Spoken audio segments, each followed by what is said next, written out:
Okay, in exercise 11 on chapter 5, we have this segment of length L. So let's take a look at what that might look like, something like this. And we're going to choose a spot at random on this segment, say this spot right here. And that's going to divide our segment into two segments. We're going to take the smaller one over the larger one and see if that ratio is less than a fourth.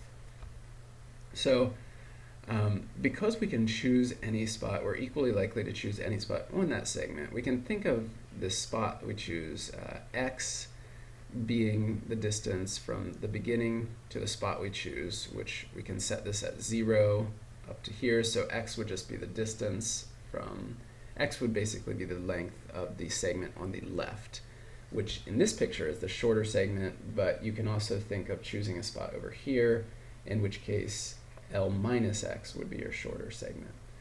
But because x can be, or this point can be anywhere on this segment equally likely, we can just think of x as a uniformly distributed random variable.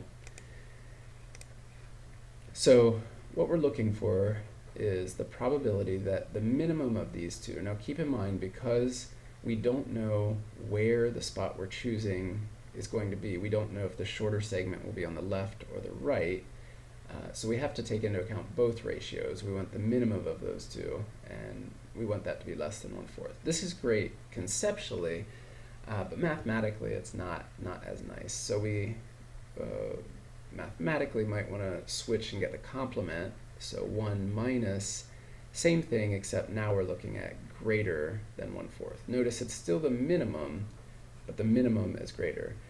Now, if we know that the minimum is greater than 1/4, we know that each of them are greater than 1/4, which helps us split it into bite-sized chunks that we can deal with instead of this minimum of two things that we're not quite sure how to deal with. Because we have these two separate probabilities we're looking at now, we can solve for x in each case and rearrange this to get that x has to be between L over 5 and 4/5 over L. These would be all the situations where the ratio of the shorter longer is greater than 1/4. Then we subtract this from 1 to get what we're actually looking for in this problem. So that would give us 2/5 as an answer. There's several ways you could do this. Another would be to set up a, you might do the probability that just the first thing, so x over L minus x is less than 1/4. And then go through, this is certainly manageable, it's just a single probability of a single inequality, solve for x, and this would end up giving us 0.2. Then we would just have to keep in mind that because this is a symmetric distribution, we could have the shorter segment over here or the shorter segment over here.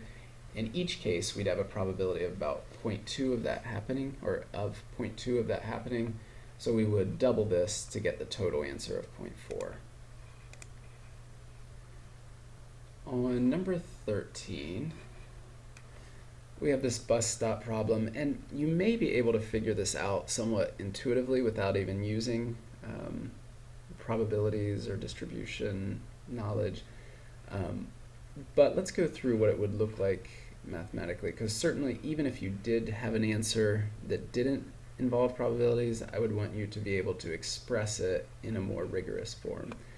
So the probability that x is greater than 10, if it's uniform on 0 to 30, we could integrate from 0 to 10, or sorry, greater than 10, so we'd integrate from 10 to 30.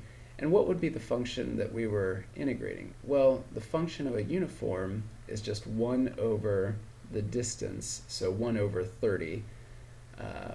We would be integrating 1 over 30 dx from 10 to 30, and that would give us 2/3.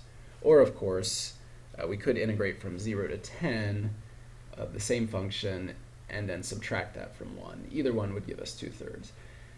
Now, when we have a probability that it's greater than 725, or whatever the time was, given that it's already greater than 15, We can think of it two ways. In one, we can live in a world where we're already greater than 15. In other words, we only have 15 possible minutes to come in, and we're looking at the probability that we're in that last 5 of the 15. Since it's still a uniform distribution, that would immediately give us our 1/3.